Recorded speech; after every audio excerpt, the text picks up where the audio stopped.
Primeira leitura. Atos dos Apóstolos.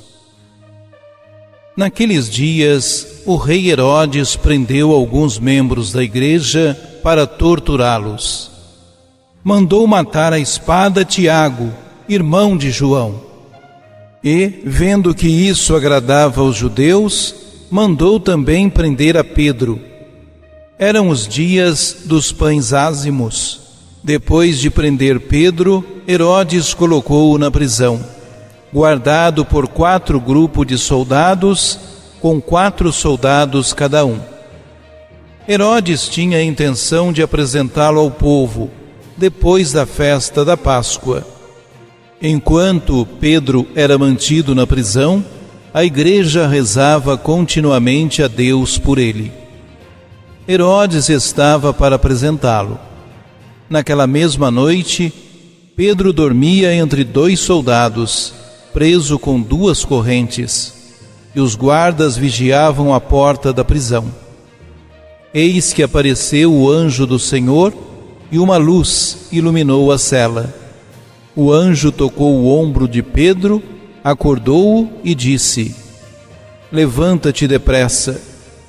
As correntes caíram-lhe das mãos.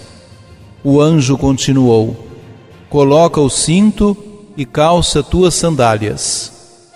Pedro obedeceu e o anjo lhe disse: "Põe tua capa e vem comigo."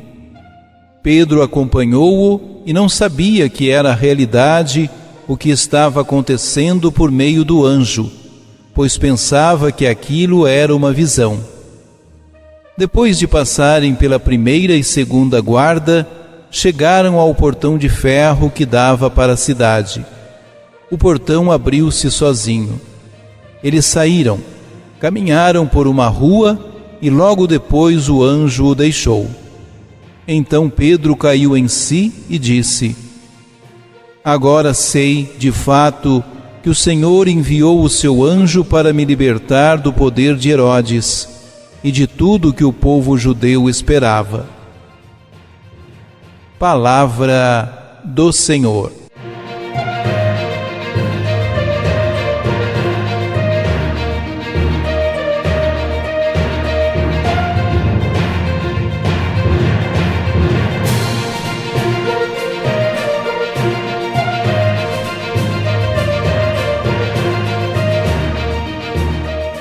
No texto proposto para a primeira leitura deste domingo, o evangelista Lucas narra a dupla hostilidade e perseguição à igreja da parte do rei Herodes Agripa I, neto do famoso rei Herodes, o Grande, e da parte das autoridades judaicas.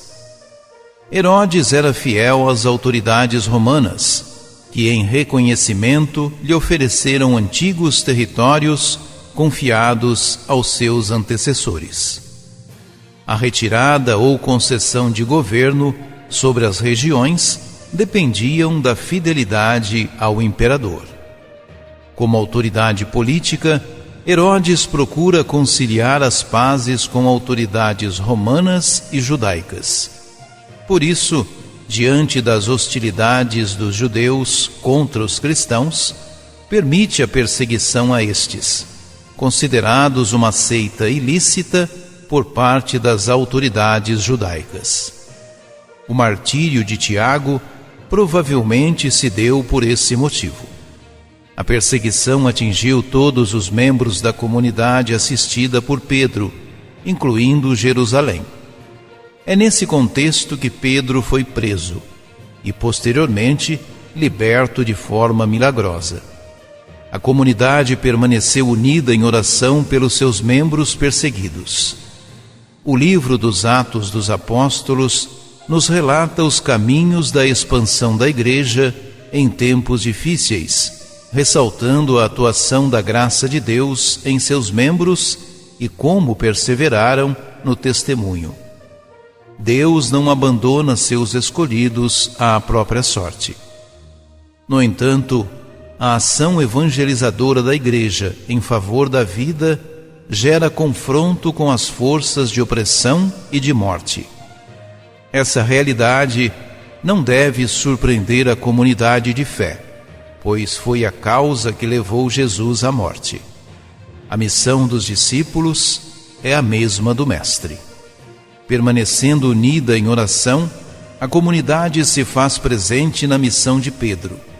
A maravilhosa libertação do apóstolo da prisão mostra a presença efetiva de Deus na caminhada da Igreja. O projeto de salvação divina não é interrompido pelas autoridades deste mundo. O discipulado instituído por Jesus não se fecha sobre si mesmo, fiel aos ensinamentos do Mestre. Organiza-se como comunidade fraterna, unida e comprometida com a transformação do mundo, testemunhando a fé com palavras e obras.